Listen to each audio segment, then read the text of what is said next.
Good morning, Pelham Road. Well, yesterday I couldn't get away from the chainsaw at the church and the airplane that flew over in the middle of the devotion. So I came home hoping to get a little bit more peace and quiet, but my neighbor's dog, Molly, is out. And I believe they're doing some renovations over there because that sounds like a saw of some sort to me. So we're just going to accept that background noise is going to be part of this, okay? Monday, I used the words classic and popular. And yesterday I spoke of the difference between culturally shaped and wholly shaped when talking about Scripture. And we read two passages at the close yesterday. One, you could hear the culture just kind of oozing out of it, just everywhere. But the second sounded as relevant today as it did when it was written.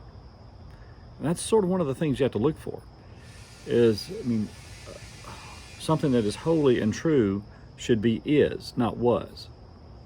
And by is, I mean is present tense. It is eternal. It is truth right now. So I've had 2 days of sort of pointing you towards what I think is a better way of hearing Scripture.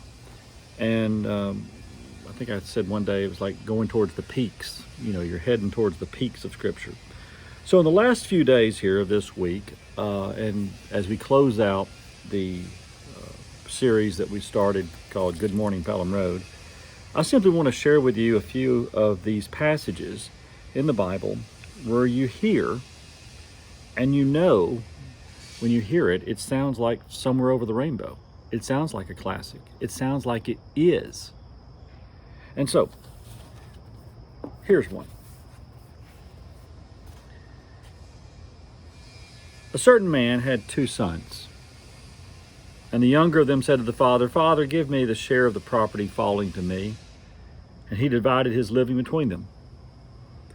And not many days later, the younger son, having collected everything, departed for a far country. And then he began to lose his property by living prodigally. When he had spent everything, a severe famine spread throughout that country, and he began to be in need and want. And he went and attached himself to one of the country's citizens, and he sent him into the fields to feed the pigs. And he longed to fill his stomach with the pods that the pigs ate, but no one gave him anything. And coming to himself, he said, "How many of my father's hired men are overflowing with bread, but here I am perishing from famine? I will get up and go to the father, and I will say to him, I have sinned against heaven and before you. I am no longer worthy to be called your son." And he rose and went to his father. And while he was yet far away, his father saw him and was inwardly moved with pity, and ran and fell upon his neck and kissed him fervently.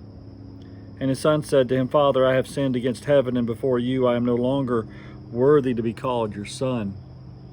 But the father said to his slaves, "Quickly bring out the best robe, put it on him, place a ring on his finger, sandals on his feet.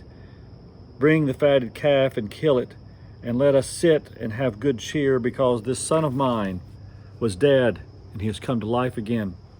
He was lost, and he has been found." And they began to celebrate. But his older son was in the field, and he came in and drew near to the house, and he heard the music and the dancing. And calling one of the servants over, he asked, "What is all this?" And he told him that the younger brother had come home, and your father has killed the fatted calf, because he has gotten him back in good health. But in his response, he was upset, and he didn't wish to go in. His father came out, and he pleaded with him. But in reply, he said to the father, "Look, for so many years I am slaving for you. I've never disobeyed a command of yours, and you never gave me a goat so that I could make merry with my friends. But when this son of yours came, he who has devoured your livelihood with whores, well, you killed the fatted calf." And he said to them, "Child, you're always with me, and all my things are yours. But we had to celebrate and rejoice because this brother of yours was dead and came to life. He was lost and has been found. And doesn't that sound like somewhere over the rainbow? That's eternally true. That people wander away and they come to their senses and they come home. I mean, that is the way our God works. So don't worry about the braiding of hair and the length of your hair and whether you should wear gold or not.